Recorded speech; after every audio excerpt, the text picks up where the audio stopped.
मुक्ता की थी तस्वीर, हाँ वो थी एक क्रांतिवीर।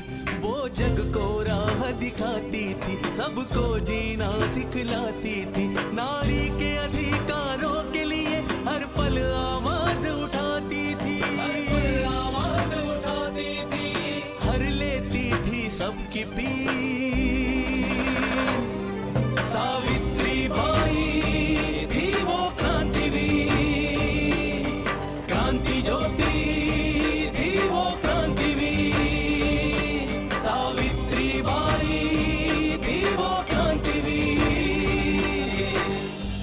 इतना समझाने के बावजूद भी वो सभी को अपनी पाठशाला आने के लिए उस्का रही है, खींच खींच कर लेके जा रही है। स्त्री होने की फितरत नहीं है, अंग्रेज होने की फितरत है। मुझे आपको एक आज कहानी सुनानी है। अच्छा। आते ही सवार हो गई अपने बाप के सर पर। तुम लोग बहुत अच्छी हो, बहुत हिम्मती भी। देखो यहाँ पे किसी भी लड़के ने आने का साहस नहीं किया। क्या पढ़ना बुरी बात नहीं है? नॉट एट ऑल, बिल्कुल बुरी बात नहीं है। लड़कियों के लिए भी नहीं? किसी के लिए भी नहीं, ट्रस्ट मी। तो आज ही मैं अपने बाबा से पढ़ने की बात कर लेती हूँ।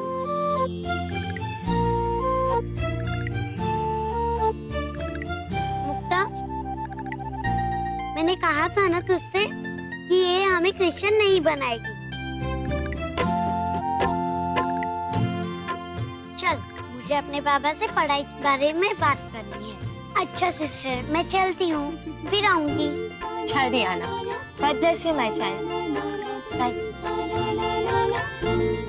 आज सावित्री के आने से मेरे मन में उम्मीद की किरण सी जाग गई है। जीसस, मेरी मदद करना। मेरे लिए ये देखना कितनी खुशी की बात होगी कि जहाँ लड़के पढ़ने की हिम्मत नहीं कर पाए, वहाँ एक लड़की पढ़ने के लिए आएगी। Please help me Jesus.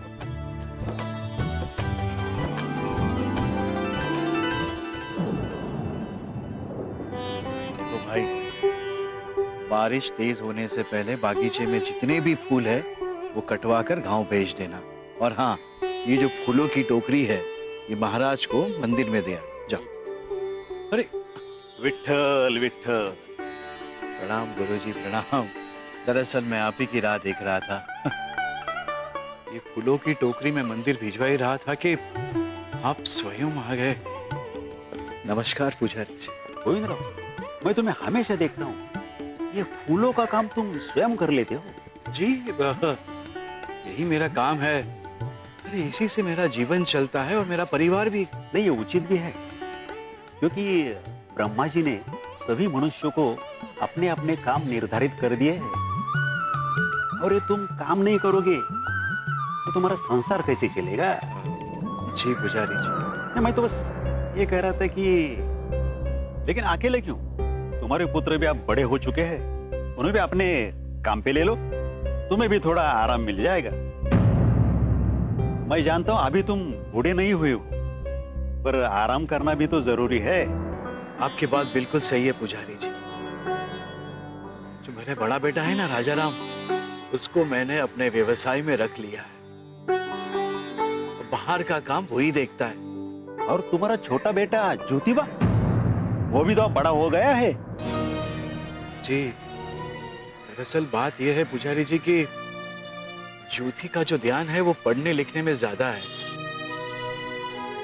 अब क्या है कि जब तक ये शरीर साथ दे रहा है तब तक उसकी कोई भी जरूरत नहीं है। शरीर तो क्या नश्वर है, आज है कल नहीं है। लेकिन गोविंदराव, ये मत भूलो कि पिता का कर्तव्य होता है कि वानप्रस्थ से जाने से पहले अपने बेटों को अपना जातिगत व्यवसाय सिखाना चाहिए, ताकि उसी के समान उसके पुत्र का जीवन सफल हो सके। मैंने बहुत कोशिश की, लेकिन उसका जो मन है ना वो पढ़ाई लिखाई में ज्यादा है। इसलिए फिर मैंने ही सोचा कि चलो ठीक है। अरे उसे पढ़ाई लिखाई का उसे खाने देगी या पंडित ही करना है? आखिर जीने के लिए तो फूल ही तो बेचेगा, फिर अभी से क्यों नहीं? लेकिन क्या? ब्राह्मण की बात टालोगे तो दुख पाओगे। देखो गोल, मैं ये बात तुमसे कहना नहीं चाहता था, लेकिन अब कर रहा हूं। अपने बेटे की पढ़ाई छुड़वा दो, इसी में तुम्हारी भलाई है। चारी जी, सोचना, सही मार्ग दिखाना वो आप ही का काम है। अब आप हमारे बारे में नहीं सोचेंगे तो और कौन सोचेगा? अब हम कह रहे तो हमारी बात पूरी तरह से ध्यान से सुन लो। जी। कल हमारे सपने में आया था कि ज्योतिबा को लोग पत्थर मार रहे हैं। क्यों? क्यों ऐसा क्या किया था उसने? और गलती क्या? शूद्र का बेटा पढ़ रहा है, यही सबसे बड़ी गलती है। पता नहीं वो सपना था क्या विट्ठल द्वारा दिखाया गया कोई भविष्य, लेकिन मुझे लगता है कि तुम्हारे बेटे की भलाई इसी में है कि वो पढ़ाई लिखाई छोड़ दे। अब ब्राह्मण का काम है सलाह देना, बाकी तुम्हारी मर्जी।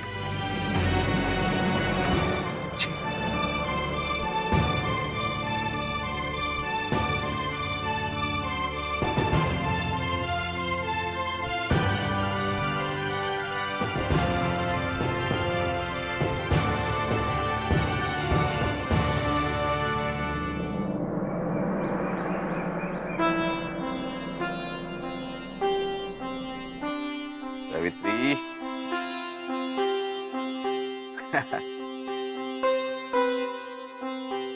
बाबा, आपको एक बात बताऊं? अगर हमारी बेटिया कोई बात पता करके आई है तो कोई नई बात जरूर होगी। बोलो बेटा, क्या बात है? लोग ना झूठ कहते हैं। कौन लोग? सब लोग। बाबा, आपको पता है हमारे गांव में ना एक नन आई है। वो हमें क्रिश्चियन बनाने नहीं आई है, लेकिन लोग कहते हैं वो हमें क्रिश्चियन बनाने आई है। वो सबको पढ़ाने आई है। देखा बाबा, ऐसे बड़े बड़े झूठ कहते हैं हमारे गांव के लोग। वो तो है। तो बेटा ये तुम्हें कैसे पता? क्या तुम नन की स्कूल में गई थी? हाँ गई थी ना, मेरे साथ मुक्ता भी आई थी। आपको पता है बाबा, हमारे गांव के लोग और क्या क्या झूठ बोलते हैं? क्या झूठ बोलते? यही कि लड़कियां पढ़ नहीं सकती, लेकिन नन ने मुझे खुद कहा कि लड़कियां पढ़ सकती है। बाबा, मैं सच कह रही हूँ। नन ने मुझे खुद कहा कि लड़कियां पढ़ सकती है। चाहे तो आप मुक्ता से भी पूछ लेना। अब तो मैं नन के पास पढ़ने जा सकती हूँ ना बाबा? सावित्री, सावित्री, मैं तुम्हें समझा चुका हूं कि हमारे धर्म में लड़कियों को पढ़ने की अनुमति नहीं है। लेकिन नन तो कह रही थी कि नन का धर्म अलग है और हमारा धर्म अलग। उनके धर्म में लड़कियों को कुछ भी करने की छूट है और हमारे धर्म में ऐसा नहीं है सावित्री। तो हम धर्म बदलने की बात क्यों नहीं कर लेते? नन ने आज मुझे खुद कहा कि उनके धर्म में भी लड़कियां पहले पढ़ती नहीं थी, लेकिन जीसस भगवान ने धर्म की बात बदल दी और अब उनके धर्म में लड़कियां भी पढ़ती है। सावित्री, जीसस भगवान थे। धर्म की कोई भी बात तब बदलती है जब भगवान बदलना चाहे। हमारे धर्म की बात भी तब बदलेगी जब भगवान बदलना चाहे, और तब हमारे धर्म की लड़कियां पढ़ने लगेंगी। बाबा, हमारे भगवान कब करेंगे ऐसा? ये तो भगवान ही जाने सावित्री। अब भी कर देते तो अच्छा होता, मैं भी पढ़ सकती। सावित्री, अगर हमारे धर्म में लड़कियों को पढ़ने की अनुमति होती तो क्या हम तुम्हें रोकते सावित्री? सावित्री, हमने तुम्हें किसी और काम के लिए रोका है। यही तो दुख है बाबा, अब सब काम के लिए इजाजत देते हो, बस पढ़ने की नहीं। बाबा, मुझे पढ़ने के लिए जाने दो ना, मैं आपके सब काम करूंगी। और आई के भी और अज्जी के भी और भाऊ के साथ भी झगड़ा नहीं करूंगी। जाने दीजिए ना बाबा। और वैसे भी मैं पढ़ूंगी तो धर्म का क्या बिगड़ने वाला है? धर्म कोई खेल नहीं है सावित्री। जो धर्म पर चलता है धर्म उसकी रक्षा करता है, और जो धर्म से बाहर जाता है धर्म उसे दंडित करता है। मैं धर्म का दंड सहने को तैयार हूँ ना बाबा।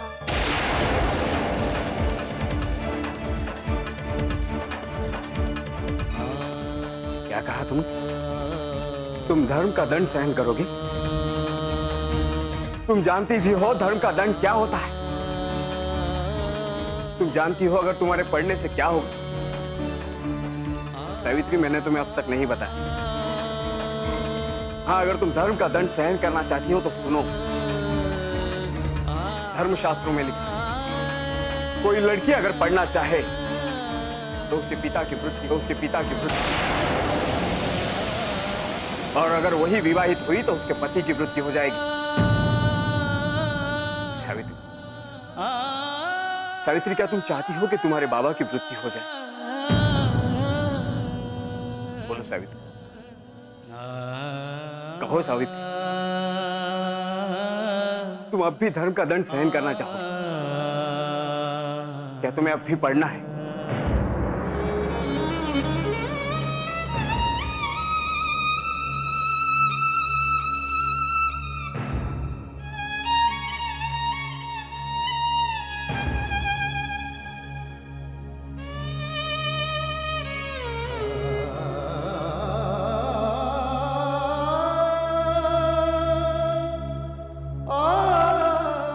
मुझे क्षमा कर दो सावित्री।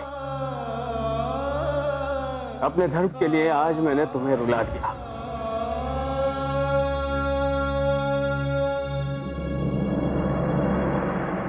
हम लड़कियों की है एक दास्तां,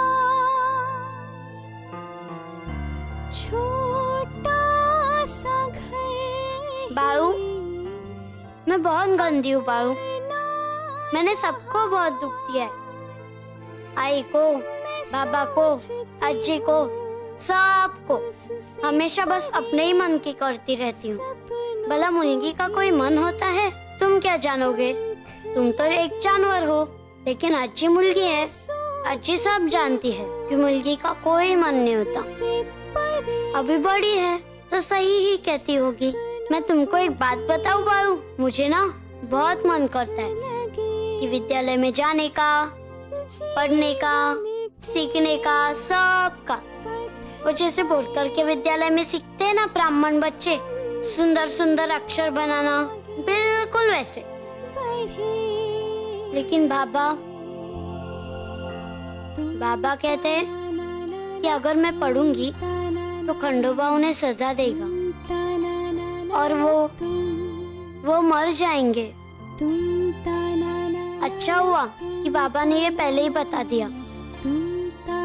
अगर बाबा को कुछ हो जाता तो मैं नहीं रह पाती उनके बिना। अभी मैं कभी पढ़ने नहीं जाऊंगी, यहाँ तक कि पढ़ने की कोशिश भी नहीं करूंगी। बाबा की कसम बाळू, तुम्हारी कसम, अब मैं कभी पढ़ने नहीं जाऊंगी, यहाँ तक कि पढ़ने की कोशिश भी नहीं करूंगी।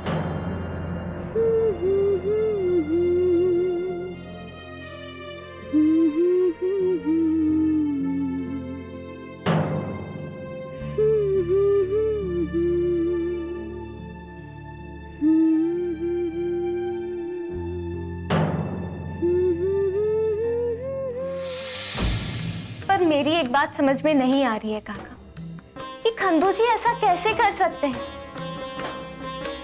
वो पंतो जी की बातों में आकर सावित्री बाई को पढ़ने से कैसे रोक सकते हैं, जबकि कई मौकों पर उन्होंने पंतो जी की बातों का खुलकर विरोध किया। शांता को सती होने से उन्होंने बचाया, और अब अपनी ही लड़की को लेकर, उसकी शिक्षा को लेकर अपने कदम पीछे कैसे हटा सकते हैं? ये उन कहानियों का डर था जो उनके मन से निकल नहीं पाई थी। कहानियां जो स्त्रियों और दलितों को न पढ़ने को लेकर गढ़ी गई थी। शंभू को वेद पढ़ने के कारण मार दिया गया था और तीर और धनुष्य में पारंगत होने के कारण एकलव्य से अंगूठा मांग लिया गया था।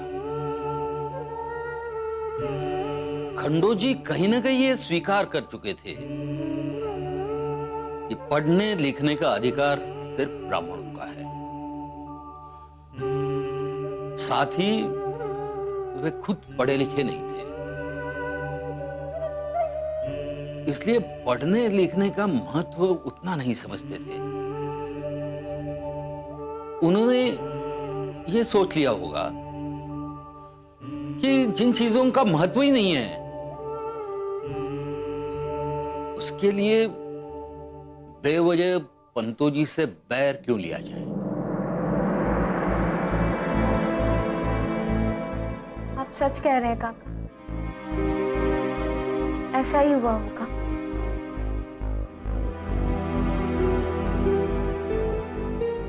काका, वो नन का क्या हुआ? क्या हो सकता है? सावित्री उसकी आखिरी उम्मीद थी और जब सावित्री भी उसके पाठशाला पढ़ने नहीं आई तो उसका मन टूट गया। आखिरकार उसने गांव छोड़ने का निर्णय ले लिया।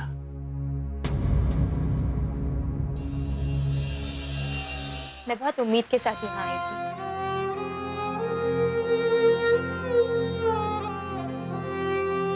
लेकिन उतनी ही निराशा के साथ यहाँ से जाऊंगी भी। देखिए, मैं आपका दुख समझता हूँ। मैं चाहता हूँ कि आपका स्कूल यहाँ चले। हमारे बच्चे, गांव के बच्चे वहां जाकर पढ़े। पर हम क्या कर सकते हैं? पंचायत के खिलाफ हम नहीं जा सकते। और वैसे भी ये पढ़ने लिखने वाले कामों की जिम्मेदारी तो ब्राह्मणों की है। वो जैसा कहते हैं हम करते हैं। अगर वो ही नहीं चाहते तो हम क्या कर सकते हैं? लेकिन आप सावित्री को भेज सकते थे। इसका पढ़ने लिखने का बहुत इच्छा भी है। I know.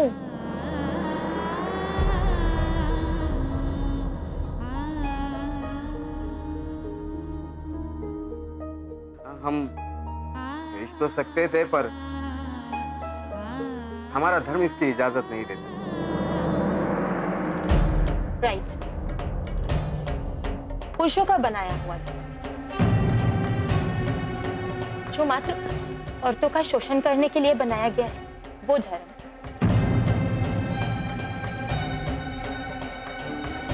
आपको पता भी है, हमारे धर्म में भी आजाद ख्याल औरतों को जिंदा जला देने का कानून है।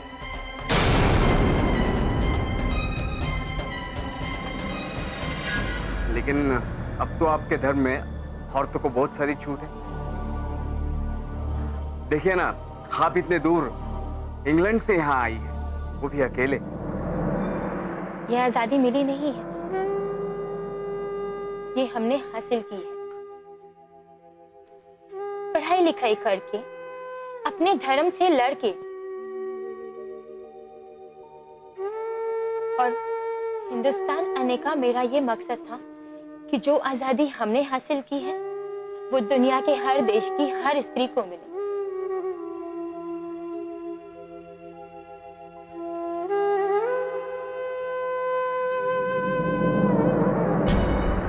बहुत नेक ख्याल है आपका,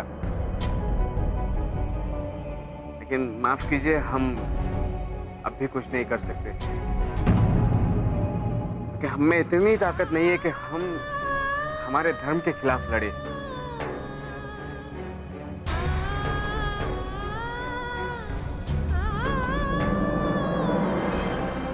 ठीक है, जैसी आपकी इच्छा। अभी तो मैं जा रही हूँ, लेकिन मेरी बात याद रखिएगा कि एक दिन आपको पढ़ाई लिखाई का महत्व जरूर समझ में आएगा। आपके ही धर्म में लिखा है कि बिना पढ़ा लिखा मनुष्य बिना सींग पूंछ का जानवर होता है। लेकिन मैं बाहर की हूँ, आपके धर्म की नहीं हूँ।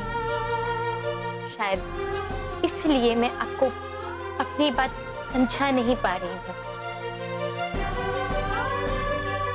या फिर आप समझना ही नहीं चाह रहे।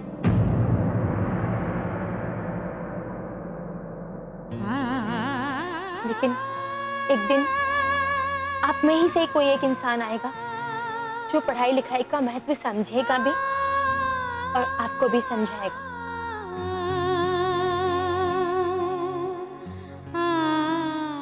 और तब आपको मेरी बात पर विश्वास होगा।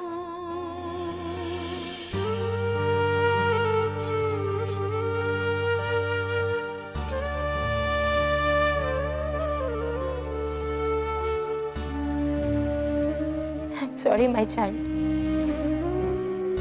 तुम्हें पढ़ा नहीं पाई, लेकिन आई विश टू गॉड कि तुम्हें पढ़ने का मौका जरूर मिले। आप अभी मत जाओ।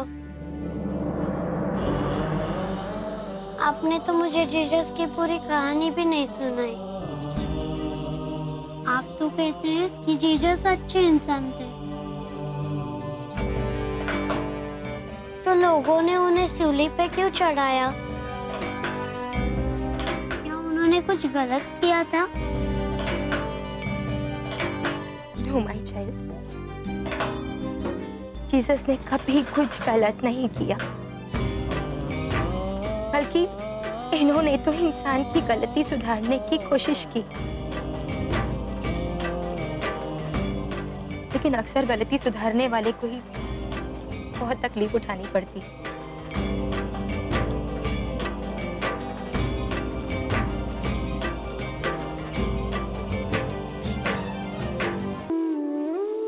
जैसे अभी आप उठा रहे हैं।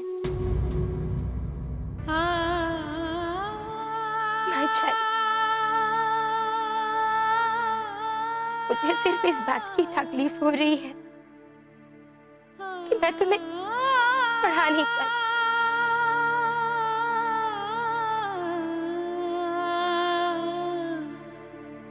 I'm sorry.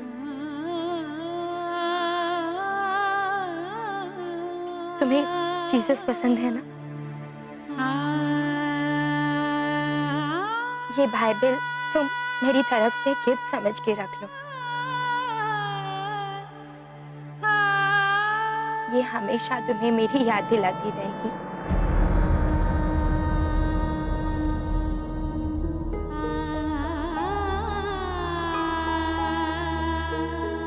And I wish कि कभी तुम ये बाइबल पढ़ भी पाओ। God bless you.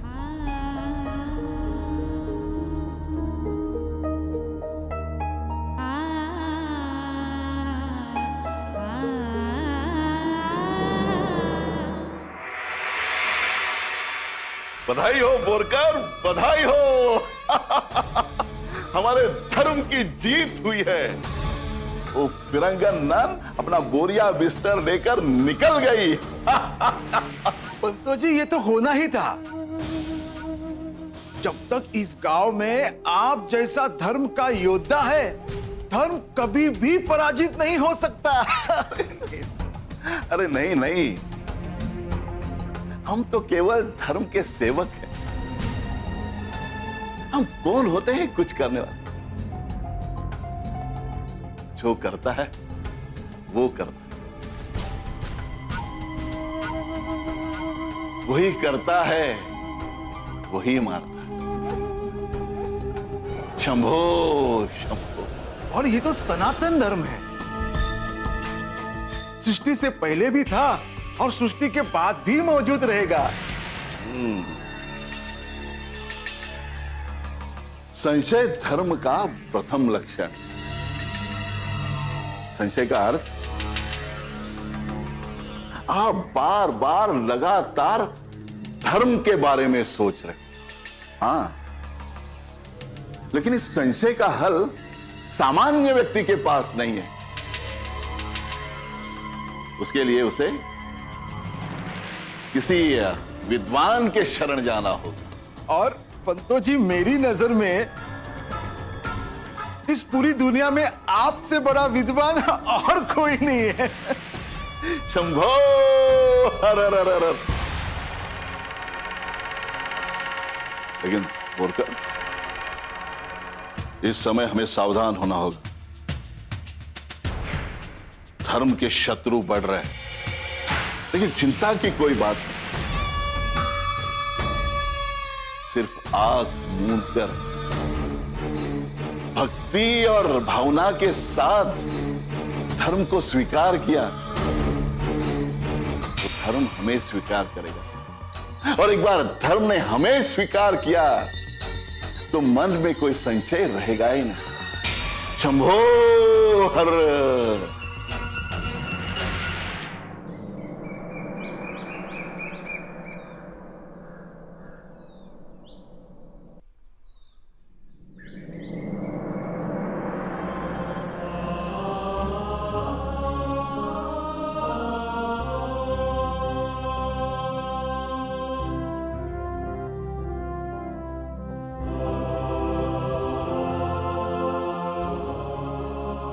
कल हमारे सपने में आया था कि ज्योतिबा को लोग पत्थर मार रहे हैं। क्यों क्यों ऐसा क्या किया था उसने? और गलती क्या? शूद्र का बेटा पढ़ रहा है, यही सबसे बड़ी गलती है।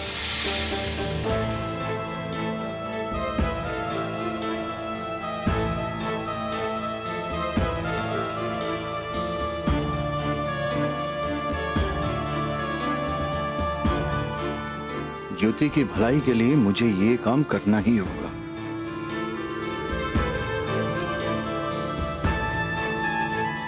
बाबा, काय झालं बाबा? सब ठीक तो है ना? ओ, ठीक है। ज्योति, समय आ गया है कि तुम ठीक हो जाओ। मैं समझा नहीं बाबा। आज से तुम्हारी पढ़ाई बंद। कोई जरूरत नहीं है इसकी। कल से तुम हमारे साथ काम पर चलोगे, समझ गए? मैंने काम के लिए मना नहीं किया है बाबा, लेकिन आप पढ़ाई छोड़ने की बात क्यों कर रहे हैं? क्योंकि वो तुम्हारा काम नहीं है। तो तुझा काम है ना, तू तेज कर, समझला तुला? बाबा आप ये नहीं कर रहे। वो पुजारी जी ने आपको फिर से भड़काया ना? तुझे क्या लगता है कि माझा कडे डोका नहीं का है? हाँ? किसी के भड़काने से मैं भड़क जाऊंगा? तो फिर आप ऐसे क्यों बोल रहे हैं बाबा? बाबा आप मेरी पढ़ाई लिखाई क्यों छीन रहे हैं? तो इसमें झूठ क्या है? पढ़ लिख कर कौन सा तो पुरोहित बनने वाला है? कुछ बनने के लिए पढ़ाई की जरूरत नहीं है ना बाबा, लेकिन एक अच्छा इंसान बनने के लिए पढ़ाई जरूरी है। अच्छा, हमने पढ़ाई नहीं की इसका मतलब ये है कि हम इंसान नहीं हैं? ये तो आप मानते हैं ना बाबा, लेकिन वो जो ब्राह्मण जो मानते हैं, तो वो क्या हमें जानवर मानते हैं? वही मानते हैं, क्योंकि आप वही मानते हैं जो वो बोलते हैं। और आपको तो उन्होंने इतना बांध कर रखा है कि आपको अपनी बेटी की पढ़ाई पसंद नहीं है। तू गप्पा बस, एक पण शब्द बोलू नको, समझला?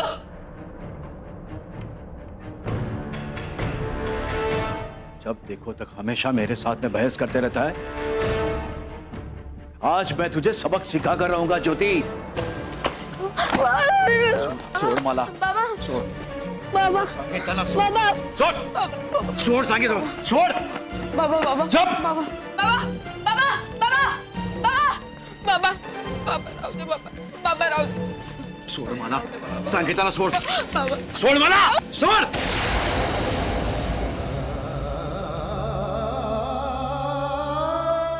बाबा बाबा बाबा बाबा बाबा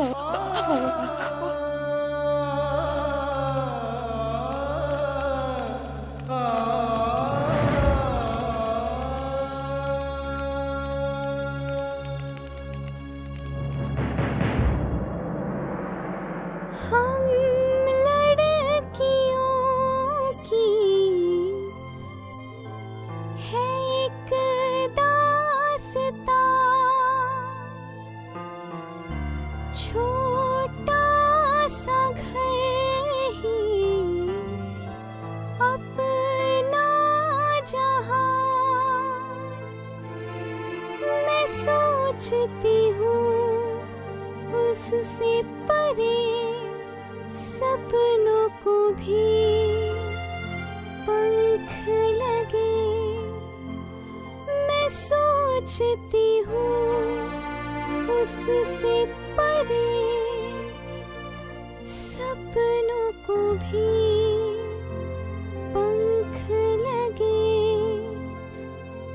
जीवन के पथ पर हम भी आगे बढ़े।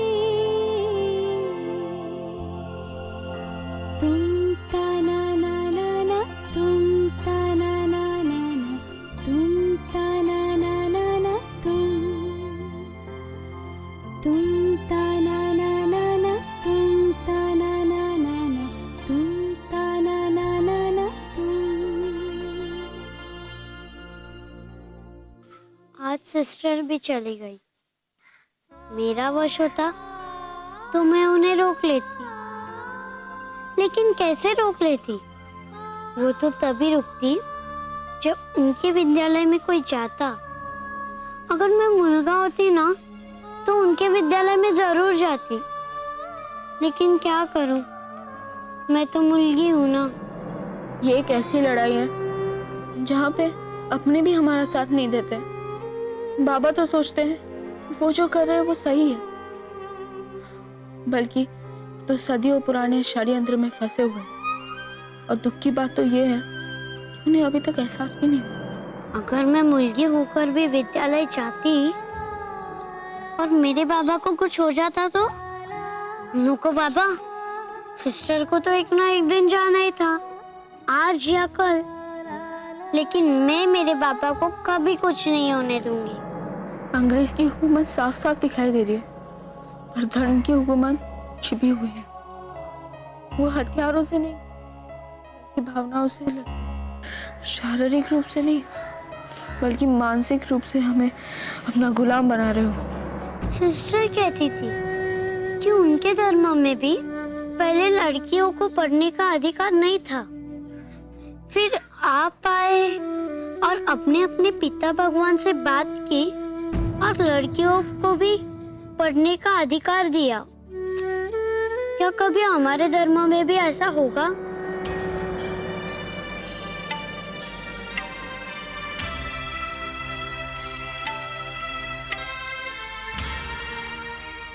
अक्का, बाबा ने मेरी किताबें जला दी।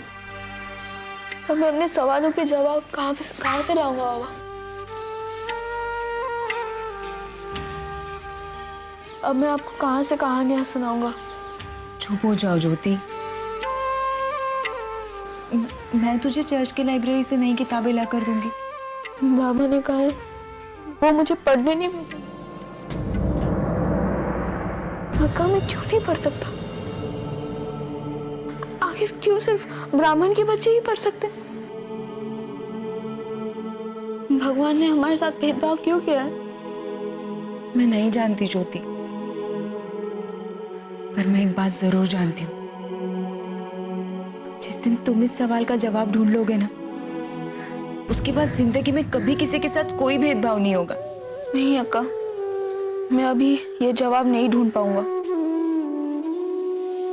क्योंकि मैं अभी पढ़ ही नहीं पाऊंगा।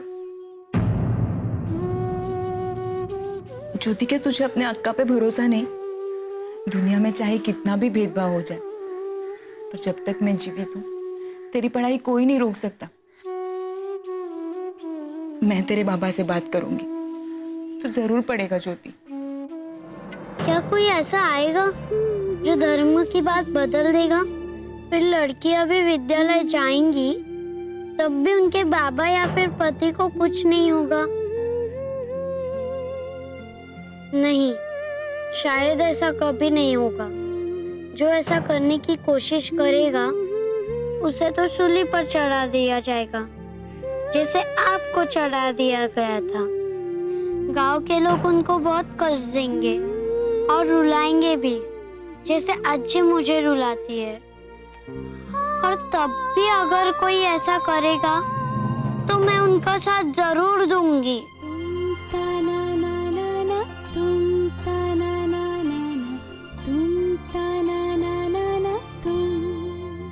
अरे खंडोबा, ध्यान कहाँ रहता है रे तेरा? हाँ, एक बार देखो बार बार बतानी पड़ती है। वैसे तो मेरे सर पर बैठे रहती है कि आई मैं कब जाऊं। हाँ,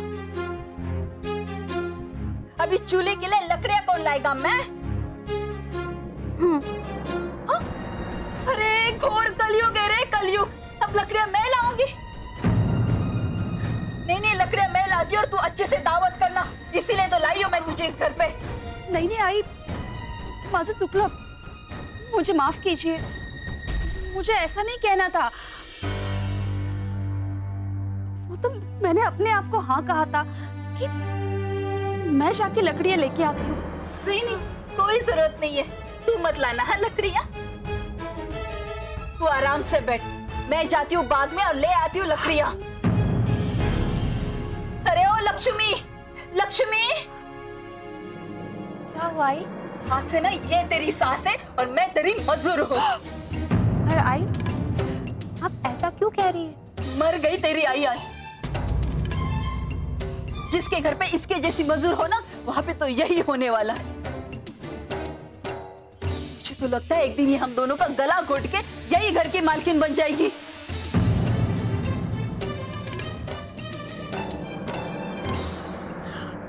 शांता, तू बाहर जा,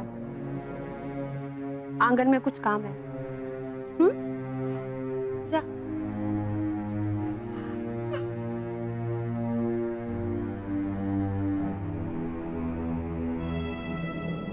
आई,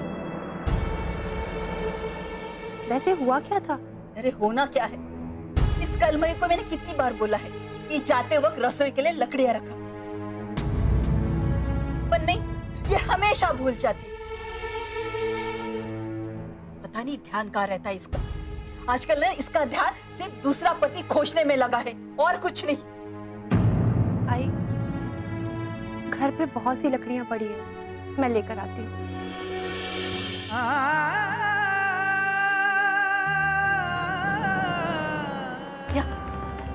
या हर कोई इस शांताबाई को बचाने में लगा है।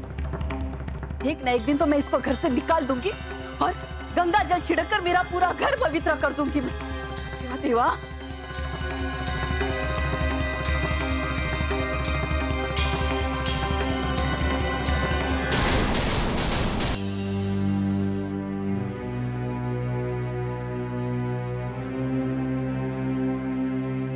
आज मैं तुझे सबक सिखा कर रहूंगा ज्योति। छोड़ माला, बाबा, छोड़ बाबा, संगीता, छोड़, बाबा, छोड़, छोड़ संगीता, छोड़, बाबा, बाबा, चुप, बाबा, बाबा, बाबा राव, छोड़ माला, संगीता छोड़, बाबा, छोड़ माला, छोड़।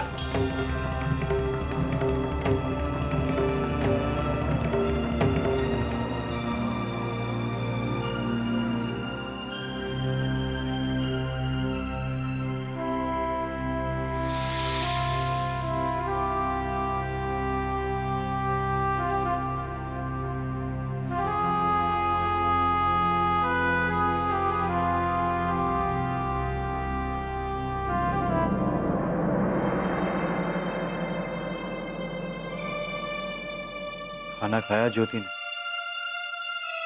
ना, नहीं खाया। अपने कमरे में बैठकर रो रहा है। मुझे समझ ही नहीं आता कि मैं उसे कैसे समझाऊं। जाने की कोई जरूरत भी नहीं है। खाए ना खाए क्या फर्क पड़ता है? खाना फुकट में नहीं आता, उसके लिए काम करना पड़ता है। लेकिन कुछ भी हो, आपको उसकी किताबें नहीं जलानी चाहिए थी। जानता हूं मैं, लेकिन क्या करूं, उस वक्त मैं गुस्से में था। मुझे ये समझ में नहीं आ रहा था कि मैं उसे कैसे समझाऊं। बरगोड़ा हो गया है, लेकिन अभी भी किताबों के पीछे भागता है। कल उसकी शादी हो जाएगी, उसके बच्चे होंगे, कौन देखेगा बच्चों को? सगुणा, अपना काम सीखना भी जरूरी है ना। पर वो काम करने से मना कहाँ कर रहा था? तो बस इतना ही कह रहा था कि वो पढ़ाई के साथ साथ काम करे। पर मुझे इसमें कोई बुराई नहीं नजर आती।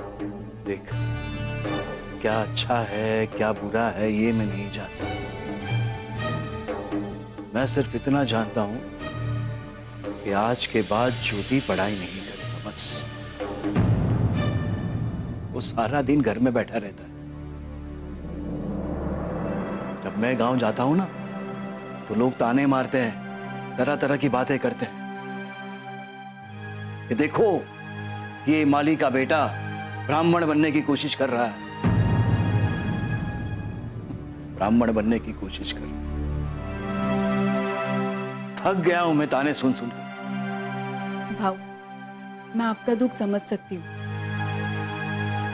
लेकिन लोगों के कहने से हम उसका मन भी तो नहीं तोड़ सकते ना। जरूरी था, उसका मन तोड़ना जरूरी था। तूने देखा वो कैसी बहकी बहकी बातें कर रहा था, धर्म के बारे में कैसी कैसी बातें करता है। ऐसा लगता है कि जैसे धर्म गुरु। मेरी इतनी उम्र बीत गई लेकिन आज तक धर्म को मैं नहीं समझ पाया, और वो कल का मुलगा धर्म गुरु बन के बैठा है। धर्म गुरु बन गया है तो वो भी आपकी वजह से ही ना। मतलब क्या है तुम्हारा? देखिए, आपकी पूरी जिंदगी परिवार पालने में बीत गई, पैसा कमाने में, घर चलाने में, और इसके भीतर आपको समय ही नहीं मिला कि आप धर्म के बारे में या इन सब चीजों के बारे में सोच सके। मुझे सोचने की कोई आवश्यकता भी नहीं है। लेकिन ज्योति के पास में आजीविका की समस्या नहीं थी, उसके पास एक अवसर था उन चीजों को समझने का जिनके बारे में हमने कभी सोचा भी नहीं, और वो वही कर रहा है। वो बहुत तेजी से घर, परिवार, देश, धर्म और धर्म के रिश्तों को समझने की कोशिश कर रहा है, और इन सब में उसकी सहायता कर रही है उसकी पढ़ाई। गलत। उसकी पढ़ाई उसकी सहायता नहीं कर रही बल्कि उसे भड़का रही है। कभी कभी तो मुझे ऐसा लगता है कि मैंने अपने ही घर में सांप पाल के रखा हुआ है।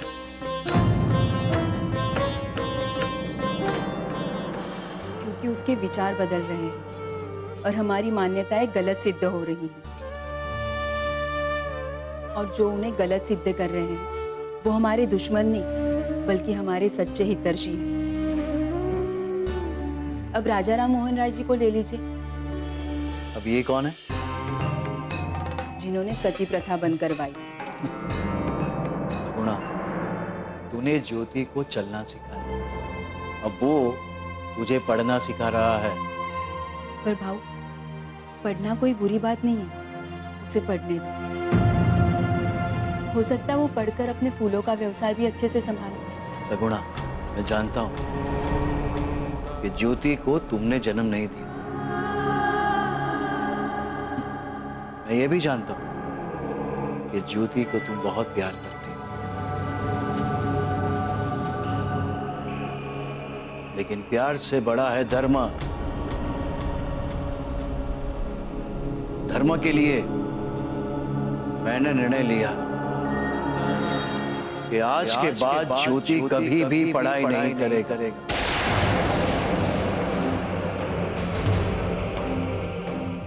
हा माझा अंतिम निर्णय आहे, समजलं?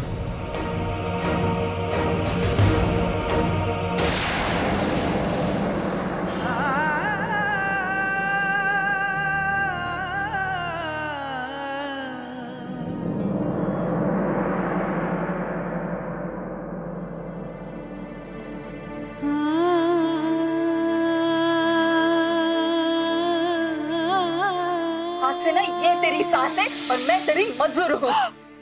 पर आई, आप ऐसा क्यों कह रही हैं? मर गई तेरी आई आज।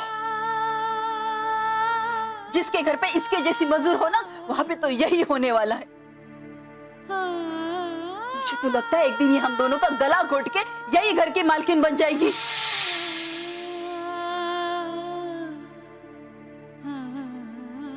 शांता, तो ठीक है ना? आई ने अच्छा नहीं किया, उन्हें तेरे साथ ऐसा नहीं करना चाहिए था। किसी को भी बुरा लग सकता है। नहीं रे, अब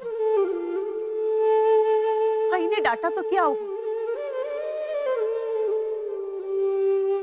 वो तो बड़ी है, बड़ों की डांट में भी तो आशीष होता है।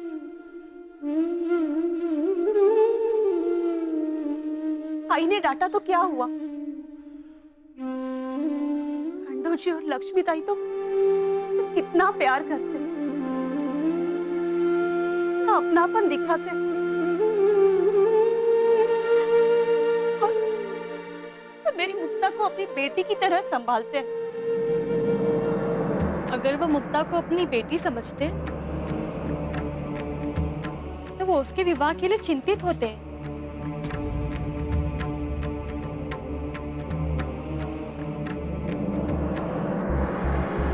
शांता, तुम्हारे आंखों में आंसू? वो ताई से। आबा, तुम जाओ यहाँ से, मुझे शांता से कुछ अकेले में बात करनी है।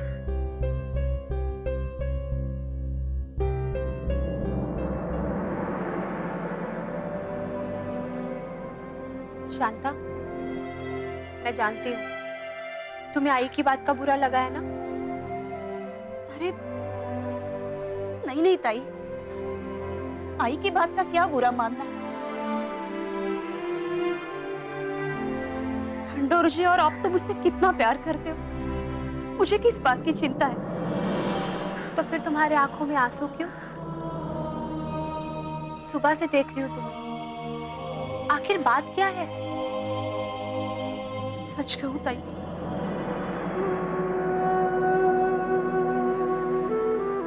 मला तर फक्त मुक्ताची चिंता आहे। 9 साल की हो गई है वो, उसके ब्याह की उम्र भी बीत रही है, अब तक उसके लिए कोई रिश्ता नहीं आया। मैं तो बस उसकी ब्याह की चिंता में घुली जा रही हूँ। चिंता की तो बात है, अब तो हमारी सावित्री को देख ले, वो भी तो वरघोड़ी हो गई है, और उसके बाबा को तो जैसे कोई फर्क ही नहीं पड़ता। बुरा मत मानना ताई, सावित्री की बात और है, और मेरी मुक्ता के सर पे तो पिता का साया भी नहीं है। कौन करेगा मेरी मुल्की से शादी?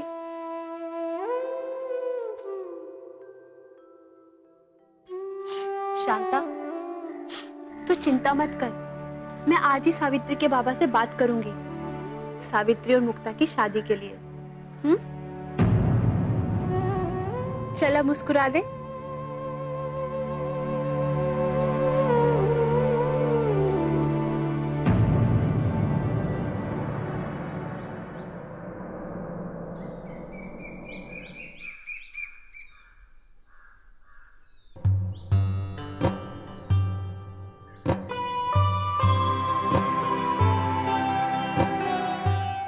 बाबा, मैं आपके पैर दबा दूं?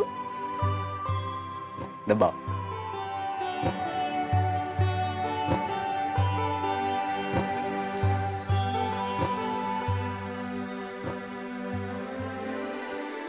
बाबा, एक बात पूछूं? हाँ बेटा, मेरी लाडली बिटिया क्या पूछना चाहती है, पूछो। यहाँ विवाह क्या होता है? क्या हुआ सावित्री, ये सवाल अचानक तुम्हारे मन में क्यों आया? बाबा, आपने मेरे सवाल का जवाब नहीं दिया, बोलो ना बाबा, ये विवाह क्या होता है? बेटी, विवाह एक पवित्र बंधन होता है, जिस बंधन में भगवान हमें बांधते हैं। भगवान हमें जोड़ियों में बनाता है, जैसे तेरी आई और मैं, हम दोनों को भगवान ने ही बनाया। बाद में जब एक मुलगी सयानी हो जाती है और अपने आई बाबा से ढेर सारे प्रश्न पूछती है, तब इसका मतलब ये होता है कि वो मुलगी विवाह योग्य हो चुकी है। बाबा, प्रश्न तो मैं भी आपसे पूछती हूँ, यानी कि मैं भी विवाह के योग्य हो चुकी हूँ। हाँ, तुम भी विवाह योग्य हो चुकी हो। तो बाबा, विवाह के बाद क्या होता है? विवाह के बाद ये होता है कि मुलगी शादी करके अपने पति के घर चली जाती है। जैसे तेरी आई उनका घर छोड़ के हमारे घर आई। मुलगी को अपने माता पिता को छोड़कर अपने पति के घर जाना होता है, कि पति ही उसका सब कुछ होता है। पति की सेवा करना, पति की आज्ञा का पालन करना, यही स्त्री का धर्म होता है सर। तो क्या आप भी मेरा विवाह कर दोगे? हाँ बेटा, तुम भी शादी करके अपने पति के घर चली जाओगी, अपने माता पिता को छोड़कर। नहीं, मैं नहीं जाऊंगी आपको छोड़कर। मैं आई के बिना और आपके बिना नहीं रह सकती।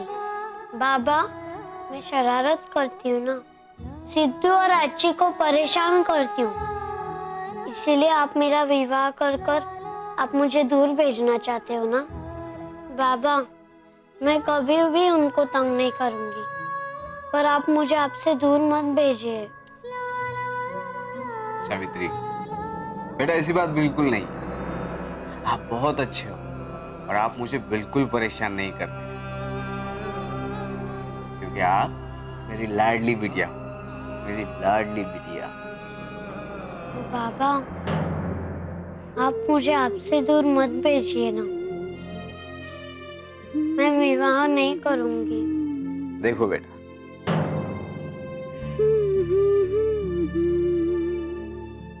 बेटियां पराया धन होती है, इसीलिए उन्हें विवाह करके अपने पति के घर जाना होता है, अपने माता पिता का घर छोड़कर। तो बाबा, बेटी आई क्यों? बेटे क्यों नहीं विवाह के बाद अपना घर छोड़कर जाते? सावित्री, शास्त्रों में लिखा है और शास्त्रों के विरुद्ध हम नहीं जा सकते। तो शास्त्रों को ही बदल देना चाहिए। सावित्री, शास्त्र किसी इंसान ने नहीं तो भगवान ने बनाए, इसलिए उन्हें बदला नहीं जा सकता। बाबा, ये शास्त्र सिर्फ स्त्रियों के ही विरुद्ध क्यों है? बेटियां पढ़ नहीं सकती, बेटियां खेल नहीं सकती, उनको अपने माँ बाप का घर छोड़कर जाना पड़ता है। अगर ये शास्त्र सिर्फ भगवान ने ही बनाए हैं, तो क्या भगवान स्त्रियों को पसंद नहीं करते?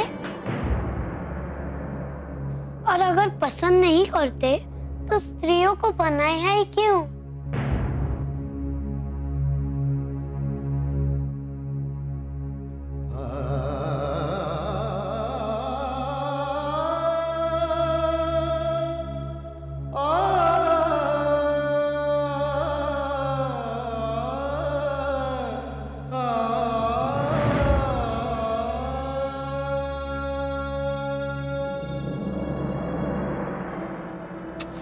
मुक्ता, ठीक से बैठ।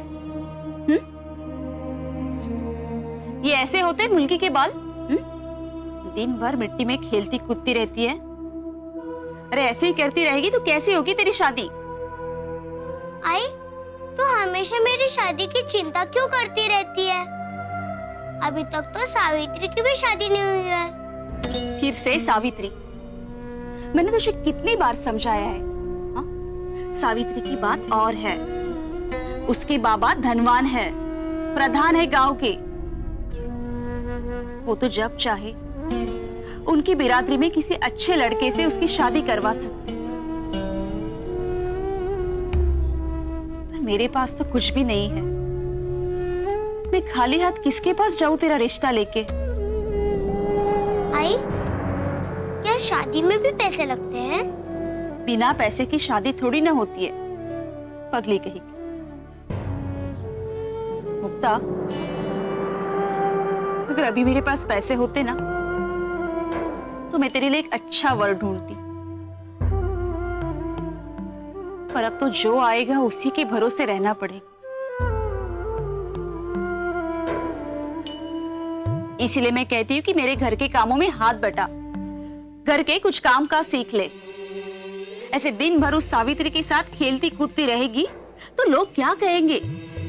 कैसे आएगा रिश्ता तेरे लिए? आई,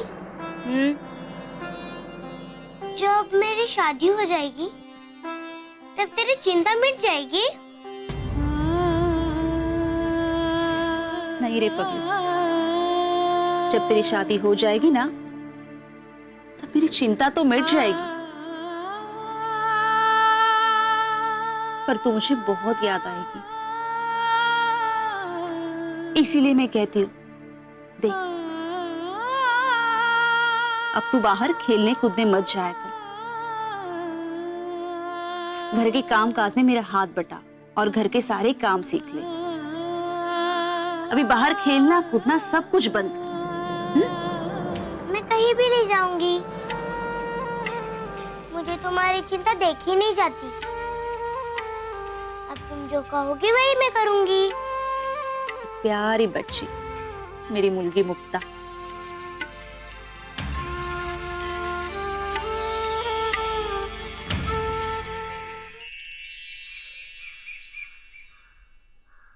मुक्ता, अरे मुक्ता, कहाँ है तू?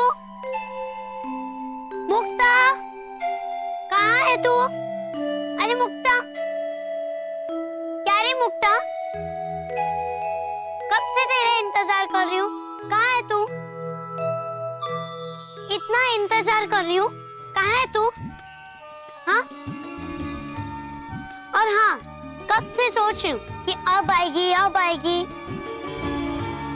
चल ना, खेलते, चल चल। नहीं, आई ने मना किया है। देख, आई और अच्छी का तो काम ही है मना करना। क्या तू उनका सुनकर खेलना छोड़ देगी? चल ना, खेलते हैं, आज पेड़ पर चढ़ेंगे। नहीं, आई बोलती है कि इतनी बड़ी हो गई है तो भी खेलती है, इसलिए मेरे शादी के लिए कोई रिश्ता नहीं आता। अरे, तू शादी के लिए खेलना छोड़ देगी? जब मेरी शादी हो जाएगी ना तब मेरी आई की चिंता खत्म हो जाएगी। तो तू क्या कभी नहीं खेलेगी अब? नहीं, जब तेरी शादी होने वाली होगी ना तब तू भी नहीं खेलेगी। अगर ऐसा होगा ना तो मैं शादी कभी नहीं करूंगी। तेरे कहने से क्या, जब तेरे बाबा बोलेंगे ना तब तेरी शादी हो जाएगी। नहीं, मैं नहीं करूंगी, नहीं करूंगी, नहीं करूंगी, कभी नहीं करूंगी, कभी नहीं करूंगी। देखना तू।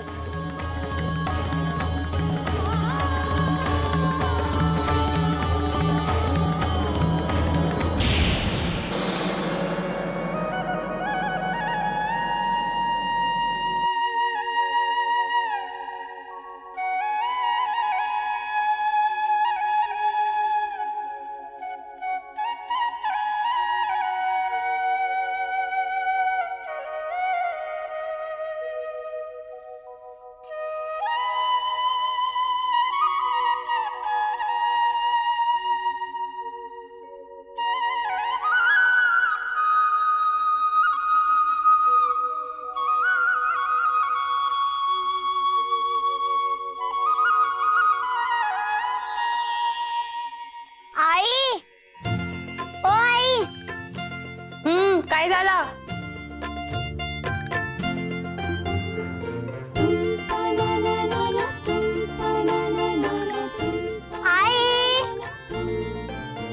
ये लड़की भी ना पता नहीं क्या रट लगा देती है, पता नहीं क्या चाहिए इसे।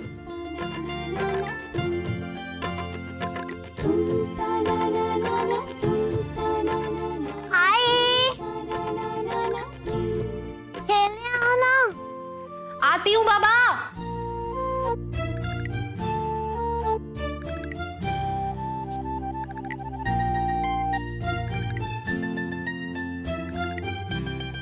आई, मैं कब से बुला रही हूँ तुम्हें। काय झालं सावित्री? चलो ना आई, बाग बकरी खेलते। जाके मुक्ता के साथ खेल ले। उसने तो घर से बाहर ही आना बंद कर दिया है।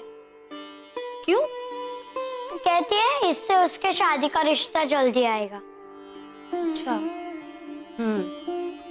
चलो ना आई, तुम खेलो ना मेरे साथ। मुझे बहुत काम है, तू जाके सिद्धू के साथ खेल। वो कहाँ आता है, कहता है बड़ा हो गया इसीलिए लड़कों के साथ जाके खेलता है। चलो ना आई, मैंने आंगन में बाग बकरी बना के रखा है। सावित्री देख, तेरे बाबा ने कुर्ता बनाने को दिया है। उन्होंने कहीं बाहर जाना है, ये काम खत्म करके फिर आती हूँ।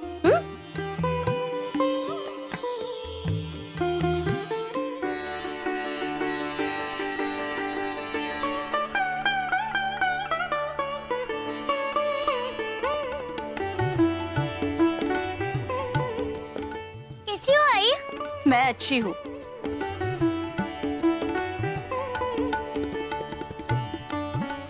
मुक्ता, चलो उठ, अभी मैं कर लेती हूँ बाकी के बर्तन।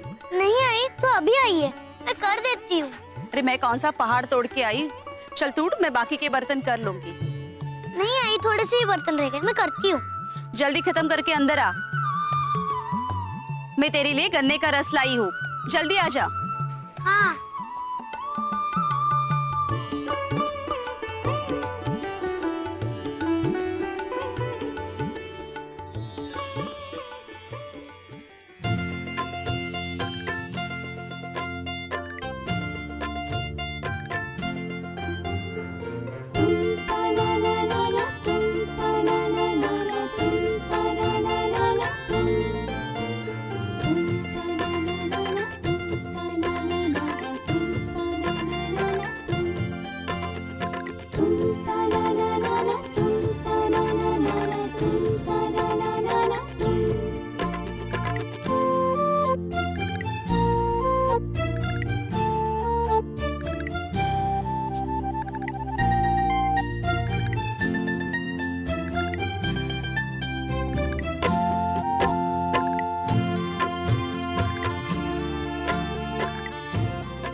चलो ना आई। सावित्री, तेरे बाबा आते ही होंगे, बस उनके लिए खाना बना लेती हूँ, फिर चलती हूँ तेरे साथ। अरे सुन तो, अच्छा फिर खेलती हूँ तेरे साथ।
था, कुछ खाया भी था, ले रस पी ले। खाया था। आई, तू पी लेना। अरे नहीं रे, मेरा मन नहीं है। आई, रस के लिए भी मन लगता है। अरे नहीं रे, लक्ष्मी ताई है ना, वो कुछ ना कुछ खाने के लिए देती रहती है, और मैं तुम्हारे लिए कुछ रखूं ना तो वो तुम्हारे लिए भी अलग से दे देती है। बहुत अच्छी है लक्ष्मी ताई। आई, अब तुम इसमें का पी लो। तुम ना बहुत जिद्दी हो, मानोगी नहीं।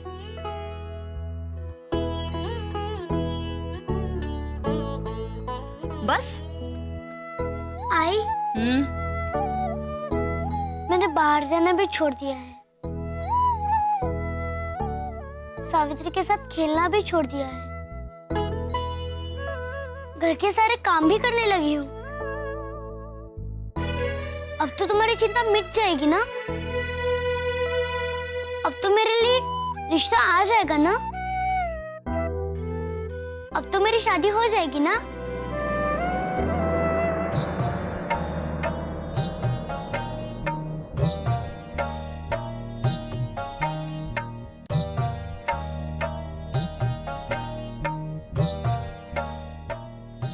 आई तेरे बाबा के कुछ कपड़े हैं, इन्हें तय करके फिर आती हूँ। बाबा बाबा बाबा, हर वक्त बाबा। तुम्हारे लिए तो मेरे पास खेलने का समय ही नहीं है। अब तुम्हारे बाबा से शादी की है तो निभाना तो पड़ेगा। क्या शादी? क्या शादी का यही मतलब होता है? क्या शादी के बाद लड़कियों को इतना काम पड़ जाता है, उनके पास खेलने का समय ही नहीं?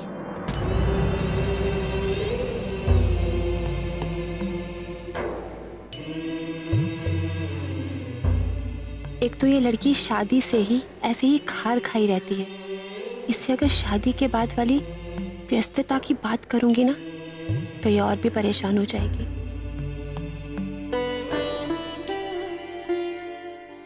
बोलो ना आई। नहीं रे मेरी बच्ची, बल्कि शादी के बाद घर का और पति का काम करने में ही खेलने जैसा सुख मिलता है। घर के काम करने में खेलने जैसा सुख कैसे मिलेगा? जब तेरी शादी होगी ना तब तुझे पता चलेगा। चल मैं अभी आती हूँ। ये शादी? कहीं मुक्ता को भी घर के काम करने में खेलने जैसा सुख तो नहीं मिल रहा? यही बात है, अब समझी। तभी मुक्ता बहाना बनाकर मेरे साथ खेलने नहीं आई। ऐसी बात है तो मैं भी घर के काम करने में ही खेलने का सुख लूंगी। मुक्ता, तुम्हें इस बात का दुख है ना कि तुम्हें बाहर खेलने नहीं जाने देती, घूमने नहीं देती। अरे आई, मुझे तुम्हारी बात सुनने से दुख नहीं होता, बल्कि मुझे बहुत अच्छा लगता है। मैं तो सोच रही थी अगर मेरे लिए कोई रिश्ता नहीं आया तो।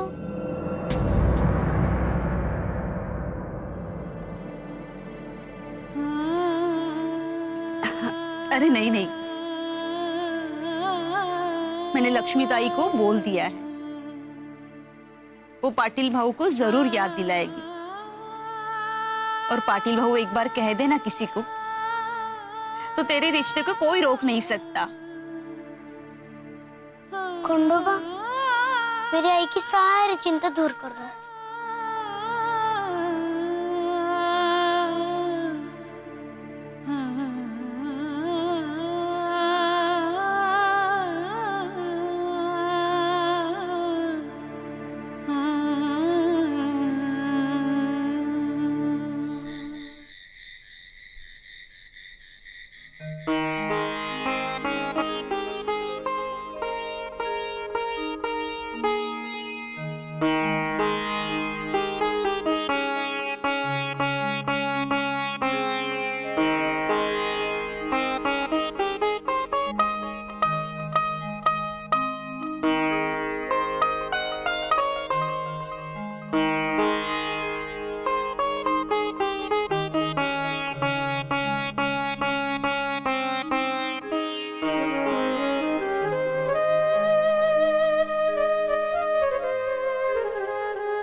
कहो लक्ष्मी, क्या बात है? आपको कैसे पता चला कि मुझे कोई बात करनी है? आखिर सावित्री की आई जो हो। सावित्री की आई हूँ तो सावित्री की चिंता भी तो होगी ना। कहो, क्या चिंता है तुम्हें सावित्री की? वो शांता आजकल बहुत परेशान हो रही थी मुक्ता की शादी को लेके। आप एक बार उसे बात कीजिए ना। अच्छा हुआ याद दिला। इस बारे में मैं शिवा से बात करूं। क्या है कि उसी की जाति बिरादरी का है, हो सकता है उसकी नजर में कोई अच्छा लड़का हो। वो मुझे आपसे एक और बात कहनी थी। हाँ कहो। मैं जानती हूँ कि आप सावित्री की बहुत ज्यादा चिंता करते हैं, मुझसे भी ज्यादा। पर अब वो बड़ी हो रही है, आपको नहीं लगता कि उसकी शादी करा देनी चाहिए? देखो लक्ष्मी, हमें सावित्री की शादी की चिंता करने की कोई जरूरत नहीं। अरे उसके लिए पहले से इतने रिश्ते आ रहे हैं कि उन्हें ना कहते कहते मैं थक गया। हद होती है पाटिल। हम इस भय में थे कि कहीं आप परेशान ना हो जाओ कि सावित्री के रिश्ते नहीं आ रहे हैं, पर आप यहां रिश्ते पे रिश्ते ठुकरा रहे हैं। अब तो तुमने हद कर दी लक्ष्मी। अरे तुम ऐसा सोच भी कैसे सकती हो कि सावित्री के लिए कोई रिश्ता नहीं आता होगा? खंडो जी की मुलगी है वो, इस गांव के प्रधान की। हाँ, हो सकता है तुम्हारे लिए हम घर की मुर्गी बराबर हो, पर समाज में दाल तो हमारी ही गलती है।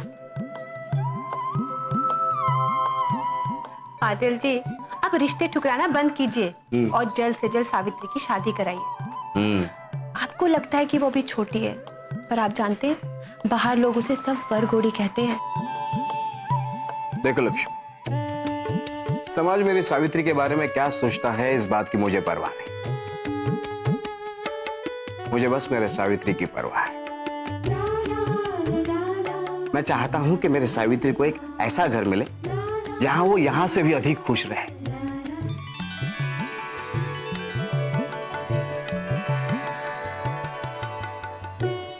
उसकी खुशी तो खंडोबा जाने। पर पाटिल, एक बात तो है, सावित्री जिस घर भी जाएगी ना, अपने सवालों से सबको परेशान कर देगी। ये बात तो तुमने सही कही। फिर तो हमें सावित्री के लिए ऐसा घर ढूंढना होगा जहां पर उसके हर सवालों के जवाब मिले।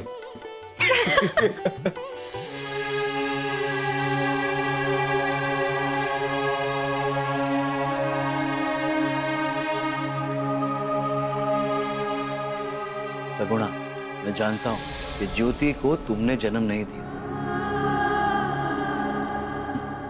मैं ये भी जानता हूं कि ज्योति को तुम बहुत प्यार करती हो, लेकिन प्यार से बड़ा है धर्म।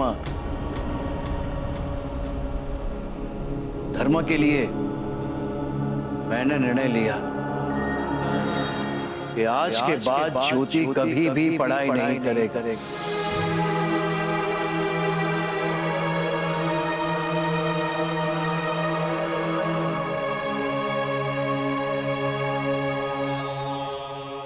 ज्योति, तुम यहाँ बैठकर दीवारों को घूर रहे हो और मैं तुम्हारा खाना परोसकर तुम्हें पूरे घर में ढूंढ आई। का मैं नहीं खा पाऊंगा, मैं कुछ सोच रहा हूँ। अच्छा बाबा, मैं तुम्हें अपने हाथों से खिला देती हूँ, इससे तुम्हारे सोचने में कोई बाधा नहीं आएगी। अच्छा एक बात तो बता, तू किस बारे में सोच रहा है?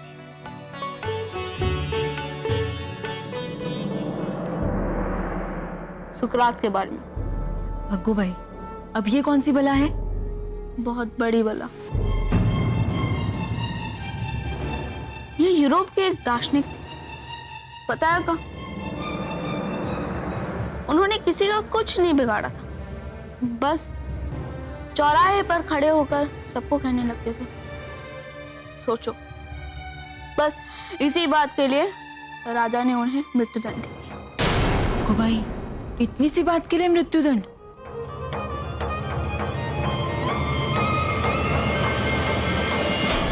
पर लोगों के सोचने से भला राजा को क्या खतरा हो सकता था? पहले ये भी बात मुझे समझ में नहीं आई, फिर मैंने समझा कि अगर सोचते सोचते सबको ये पता लग जाए कि राजा का बेटा राजा ही क्यों, हमारा क्यों नहीं, तो हाँ, तब तो राजा को बड़ा खतरा हो जाता। राजा को ये बात समझ में आ गई थी और इसीलिए उन्होंने सुकरात को मृत्युदंड दे दिया। समझ गई। पर तू ये बात क्यों सोच रहा है? अक्का, मैं तो ये समझने की कोशिश कर रहा हूं कि मैं किसके लिए खतरा हूं। आखिर किसके कहने पर बाबा ने मुझे मृत्युदंड दे दिया? अरे पर तुझे किसने दिया है कोई मृत्युदंड? अक्का, मेरी पढ़ाई छुड़ा देना मेरे मृत्युदंड जैसा ही। जरूर किसी ना किसी को मेरे पढ़ाई से खतरा है और उसी ने बाबा को भड़काया।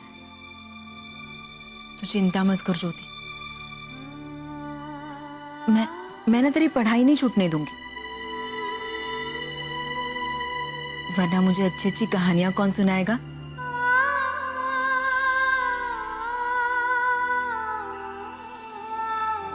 हाँ, लेकिन मुझे ये पता करना होगा आखिर कौन है जो मेरी पढ़ाई छुड़वाना चाहते हैं।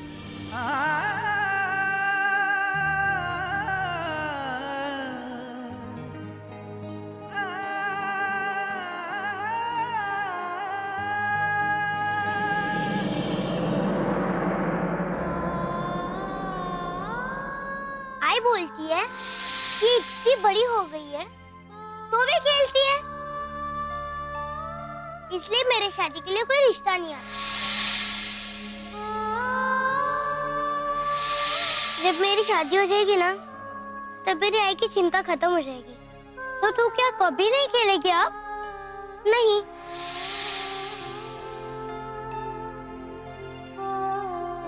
सावित्री, जाओ, आपसे कौन बात कर रहा है? मेरी मुलगी मुझसे नाराज है क्या? और नहीं तो क्या, दिन भर इतनी बार बुलाया लेकिन आए क्यों नहीं मेरे साथ खेलने? सावित्री, घर में कितना काम होता है। मुझे नहीं पता सब। अच्छा, तो मेरी मुलगी कैसे मानेगी? चलो बताओ। एक ही शर्त पे। शर्त? क्या शर्त है? आप जो बचपन में मुझे गाना सुनाती थी ना, वो सुनाओ तो ही। ठीक है, और कुछ?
जाऊंगी आपको छोड़कर।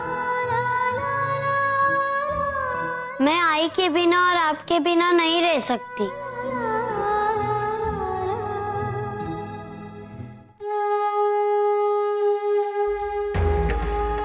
पंतु जी, आजकल गांव में बहुत शांति चल रही है। अरे तुम्हें कब से शांति अप्रिय होने लगी? पेशवाओं का राज तो नष्ट हो गया ना, और कितनी हिंसा देखोगे। चुप रहो बोरकर। अरे इतनी शांति ठीक नहीं है। गांव में कहीं कोई झगड़ा लड़ाई भी न हो, पंचायत न बैठे। अरे सब उदासी का वातावरण हो गया है, कहीं कोई हलचल ही नहीं है। ऐसा लगता है हमारे सारे इंद्रिय शिथिल हो गए हैं। ईश्वर की प्रार्थना करो कि ये शांति बरकरार रहे। सुनने में आया है कि अंग्रेज सरकार राजा और जमींदारों पर शासन बना रही है, और तो और गांव में घुसकर ब्राह्मणों के ऊपर भी शासन बना रही है। वो दिन दूर नहीं जब वो अंग्रेज हमारे गांव में आ जाएगी। नहीं नहीं नहीं नहीं, क्या पंतु जी, ये अंग्रेज हमारे गांव में भी आ सकते हैं? क्यों नहीं आ सकती? हमारे गांव को क्या लक्ष्मण रेखा ने घेर रखा है कि वो यहां नहीं आ गए? ऐसा नहीं हो सकता। गच्छ गच्छ सुरश्रेष्ठ स्वस्थाने परमेश्वर, यत्र ब्रह्मास्त्रयो गच्छ तत्र गच्छ हुताशन। हे अग्नि देवता, ये अग्नि शीतल हो जाए।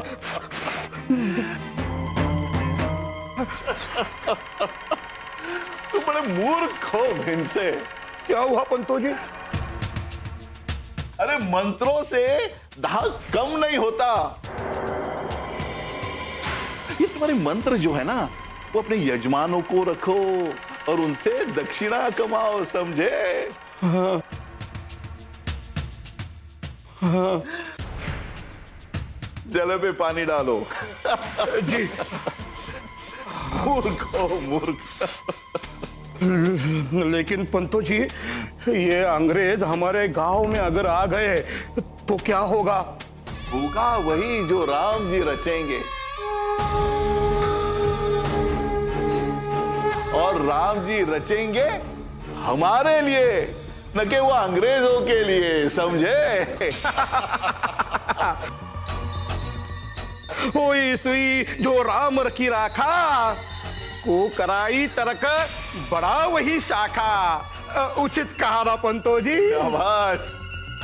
मतलब राम जी हमारे लिए ही रचेंगे।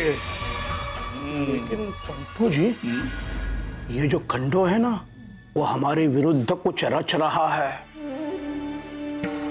सुना है कि आजकल पुणे के बहुत चक्कर लगा रहा है। कई अंग्रेजों के साथ मिलकर हमारे विरुद्ध कोई षड्यंत्र ना रचे। अरे क्यों हर बात को तुम शक की नजर से देखते हो?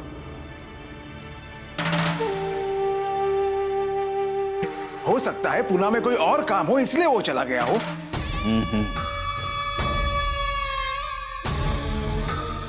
शंका है तो समाधान है। ये खंडो कहीं भी जाए, उस पे नजर रखना। ही ठीक है, नजर हटी दुर्घटना घटी। आप लोग चिंता मत करो, ये भिनसे की एक आंख उस खंडो पर ऐसी रहेगी। यूं।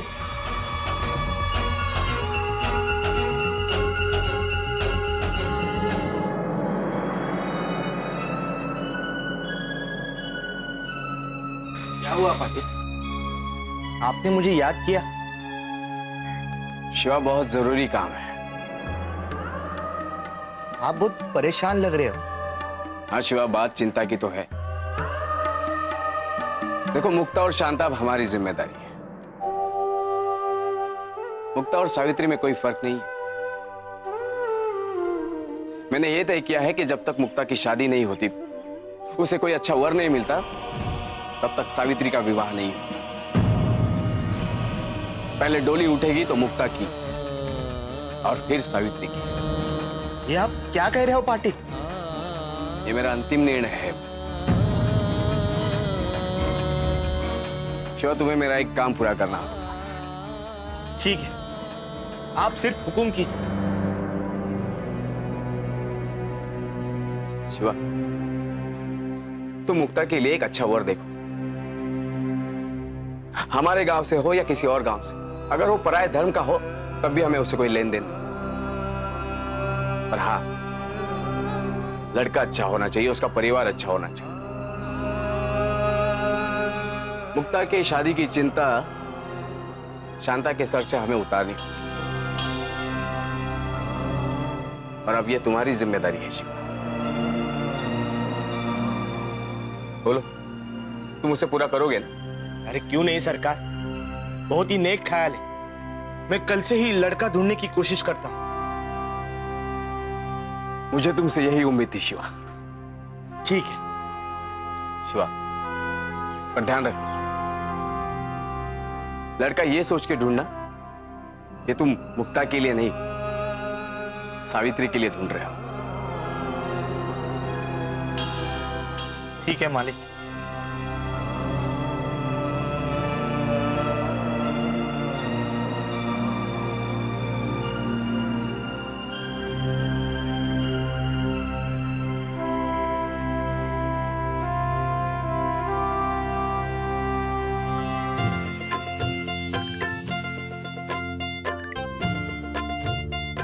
आखिर घर के काम करने में ऐसा कौन सा सुख मिलता होगा? ये पता करने के लिए मुझे पहले घर के काम करने पड़े। हाँ, आई दिन भर सबके लिए खाना बनाती हूँ, तो आज मैं खाना बनाती हूँ। खाना बनाने के लिए पहले चूल्हा जलाना पड़ेगा। आँखों में सपनों की लड़ी।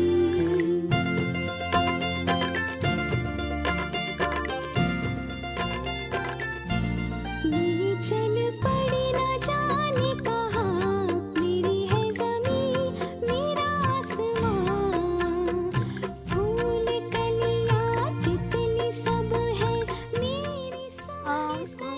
हाँ, पानी।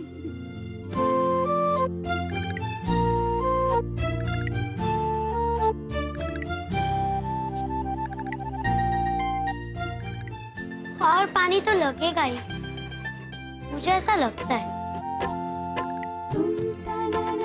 अभी चावल किधर गया? इस घर में है, ये हो सकता है। हाँ?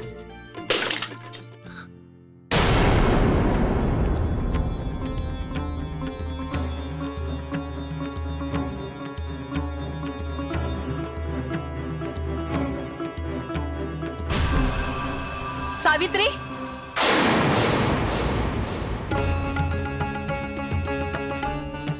तू यहाँ क्या कर रही है?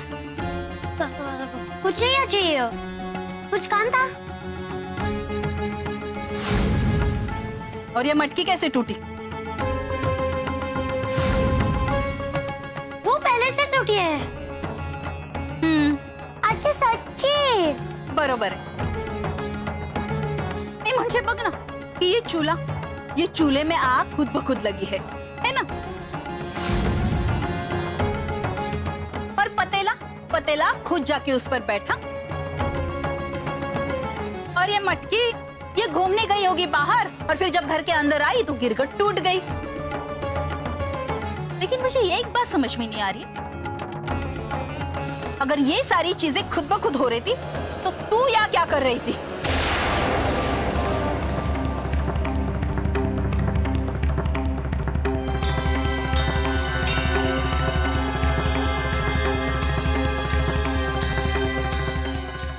अच्छी दिखाती हूँ मैं तुझे आज। ठीक क्यों?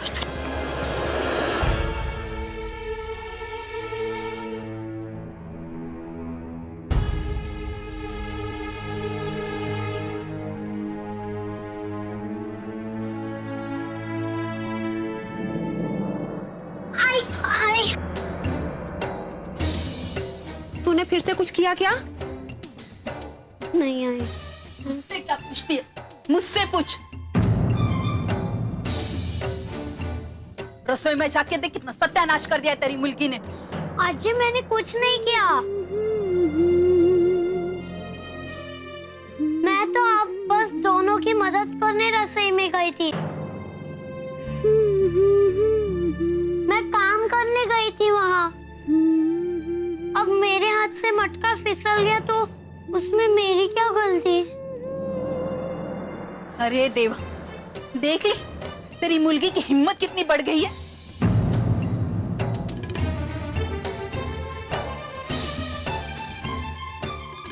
झूठ पे झूठ बोले जा रही है। अच्छी मैं झूठ नहीं बोल रही हूँ, मैं सच बोल रही हूँ। सच तो तू तभी बोलेगी जब ये तेरे पेट पे पड़ेगा। रुक, तुझे फेंक्यूं मैं, रुक।